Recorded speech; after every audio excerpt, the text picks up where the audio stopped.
সন্তানের আত্মনাদ, এভাবে একটা দেশ চলতে পারে না, ঠিক কিনা বলেন? ভাইয়ের আমার, বন্ধুরা আমার, আমার এই প্রিয় মাতৃভূমি সুন্দর করে আল্লাহর ওলিরা কালেমার দাওয়াত দিয়ে এই দেশের মধ্যে ভারতবর্ষের এই হিন্দুস্তানের একটা অংশ বাংলাদেশ, এই অংশের মধ্যে মাত্র 12% মুসলিম ছিল আর 88% হিন্দু ছিল। আল্লামা শাহ সুফি কারামাত আলী জনপুরি রহমতুল্লাহ আলাইহি 52টি বছর বাংলার আনাচে খানাচে ঘুরে ঘুরে কালেমাত আল্লাহর পবিত্র কালেমা শরীফের দাওয়াত দিয়ে রব্বুল আলামিনের কালেমাকে বাংলার ঘরে ঘরে পৌঁছায়া দিয়া 2,24,00,000 হিন্দুকে কালেমা পড়ে মুসলমান বানানোর কারণে আজকে বাংলাদেশের মুসলমান আমরা 88 বা 90% লোক মুসলিম দাবি করতে পারে, ঠিক কিনা? সেই বাংলাদেশকে রক্ষা করার জন্য ওলিয়া উলিয়াদের হাতে যদি আমরা ইসলামের পথে যদি আমরা ক্ষমতাটা দিতে পারতাম তাহলে লাভ হইত না লোকসান হইত?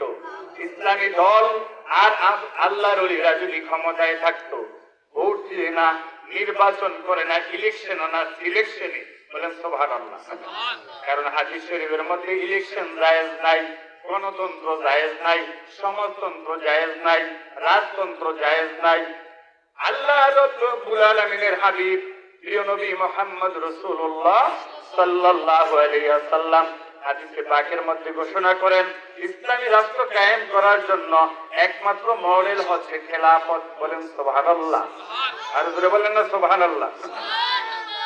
তো এই খেলাফত মানে কি? খেলাফত মানে বাংলাদেশের যতগুলি পীর মাশায়েখ আলেম ওলামা ভালো মানুষ আছে, সব ভালো মানুষ মিলে যাকে বলবে আপনি দেশের প্রেসিডেন্ট, এটাকে বলা হয় খেলাফত, বলেন সুবহানাল্লাহ। আর ইলেকশন হচ্ছে কোনটা? সুদ, ঘুষ, গুন্ডা, মাস্তান, নেশাখোর, জেনাখোর, চাঁদাখোর, হিরোইনখোর সবাই মিলে ভোট দিয়ে পাস করায়, ঠিক কিনা বলেন? জোরে কেন, ঠিক কিনা? তাহলে ভালো আর মন্দের মাপকাঠি হইল? জোরে বলে হলো? এটার ভালো মানুষরা ভালো মানুষকে বসাবে। যখন নেশাখোর, গাঁজাখোর, মদখোর, হিরোইনচি, চোর বাটপার গুলিনে নির্বাচিত করবে, তো তারা কি ভালো মানুষ নির্বাচিত করবে নাকি বাটপার করবে? জোরে বলেন না কেন? তো বাটপার গুলিকে নির্বাচিত করলে তো বাটপারি হবে, চোর গুলিকে নির্বাচিত করলে তো দেশে চোর চুরি হবে, ঠিক কিনা বলেন? এই যে সরকারি সম্পদ হাজার হাজার কোটি টাকা, লাখ লাখ কোটি টাকা বাংলাদেশ থেকে পাচার হয়ে যায় প্রতি বছর, গরিবের হক নষ্ট করে আমার দেশের সাধারণ মানুষ কেউ কেউ আছে এক জোড়া স্যান্ডেল রাখার জায়গা নাই, ঠিক কিনা বলেন?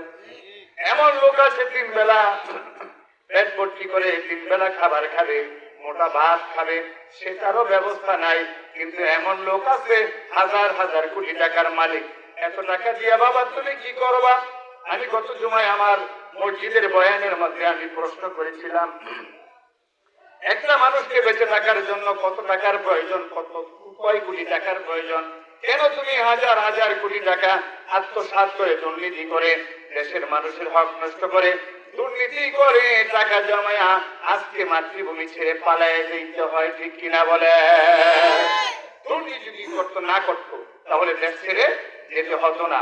এই জন্য আমি অনেক সময় বলি, বন্ধুরা আমার, গভীর মনোযোগ, বাংলাদেশের সব সমাজে আছে কিছু জালেম, আরো জোরে বলেন, আরো জোরে। আপনারা আওয়াজে বোঝা যায় মনে আমরা তো সমস্যা বাংলা সবাই কেন? বাংলাদেশের সব সমাজেই আছে কিছু জালেম, গান বাজনায় লিপ্ত, তারা মানে না কোনো আলেম। কোরআন হাদিসের কথা শুনলে মুক্তি করে কালো, আলেম ওলামা দেখলে তাদের লাগে না যে ভালো, সুদ ঘুষ খেয়ে তাদের অন্তর হলো শক্ত, ওরা বলে আমরা সবাই গান বাজনার ভক্ত, আছে না নাই? কিছু যুবক যুবতী আর ছোট কিছু কিশোর কোরআন হাদিসের এবার মিলায় গানের আসর, বাংলাদেশটা বইরা গেছে হারামি আর সুদে, এই সুযোগে কিছু লোকে পানি মিশায় দুধে, ঠিক কিনা? এটা বেশি ঠিক কেন? গ্রামের লোকেরা দেখবেন 2 কেজি দুধ হইছে, কিছু কিছু লোক আছে না নাই? কয় কেজি? 2 কেজি দুধ হইছে। মেয়ে জিগায় মায়ের মা 2 কেজি দুধ হইছে, এখন কি করা? তো কেউ দেখতো না, একবার পানি দিল্লা দিতেই তো 2 কেজি হয়ে যায়, নাউজুবিল্লাহ। এই পৃথিবীর পাবলিক আছে না নাই? আছে না নাই? মতলব উত্তরে থাকে না, এগুলি ঢাকা শহর থাকে। নাউজুবিল্লাহ। আল্লাহ হেদায়েত করুন, সকলে বলেন আমিন। বন্ধুগণ আমার, মানুষকে ধোঁকা দিয়ে, মানুষকে ঠকাইয়া, মানুষের সাথে বাটপারি করে, নেশাখোর, জেনাখোর, ব্যভিচারী করে, খারাপ মানুষকে দায়িত্ব দিয়ে চেয়ারের মধ্যে বসাইয়া আপনি যতই চিন্তা করেন দেশের মধ্যে শান্তি প্রতিষ্ঠা করার জন্য, কিয়ামত পর্যন্ত চিন্তা করতে পারবেন, শান্তি প্রতিষ্ঠা হবে না, ঠিক কিনা বলেন? এই যে প্রথম নম্বরে দেখেন, সুদখোর মহাজন ক্ষমতায় আইসা 600 কোটি টাকা উনি ওনার ঋণ না দিয়ে এটা মওকুফ করতে, ঠিক কিনা বলেন? এরপরে তার 16 মাস চলছে তার ক্ষমতা, 9 মাসের মধ্যে সে 90,000 কোটি টাকা বাংলাদেশ থেকে পাচার হয়েছে, জুড়ে বলেন নাউজুবিল্লাহ। তো গেল সরকারের আমলে 17 বছরে যদি 1 লক্ষ কোটি টাকা পাচার হয়ে থাকে, আর তার যদি 9 মাসে 90,000 কোটি টাকা দেয়া থাকে, তো গেল সরকারের চাইতে বর্তমানে দুর্নীতি বেশি হয়েছে না কম হয়েছে? জোরে বলতে হবে, বেশি না কম? এই জন্য কোন চোর বাটপারকে ক্ষমতা দেওয়া, সুদখোর, ঘুষখোর, জেনাখোর, ব্যভিচারীকে ক্ষমতা দেওয়া। বন্ধুগণ আমার, কোরআন থেকে কথা শোনার চেষ্টা করুন। রব্বুল আলামিন বলেন, ওয়ালিল্লাহি মুলকুস সামাওয়াতি ওয়াল আরদ ইয়াগফিরু লিমান ইয়াশাউ ওয়া ইউআযযিবু মান ইয়াশাউ ওয়া কানা আল্লাহু গফুরুর রহিমা। আল্লাহু আকবার। কোরআন তেলাওয়াত শোনার পরে তেলাওয়াত শেষ হওয়ার সঙ্গে সঙ্গে আল্লাহু আকবার বলে একটা আদব, বলেন আল্লাহু আকবার। বন্ধুগণ আমার, আল্লাহর কোরআন শরীফের মধ্যে রব্বুল আলামিন ওয়াজ করলেন, ওয়ালিল্লাহি মুলকুস সামাওয়াতি ওয়াল আরদ।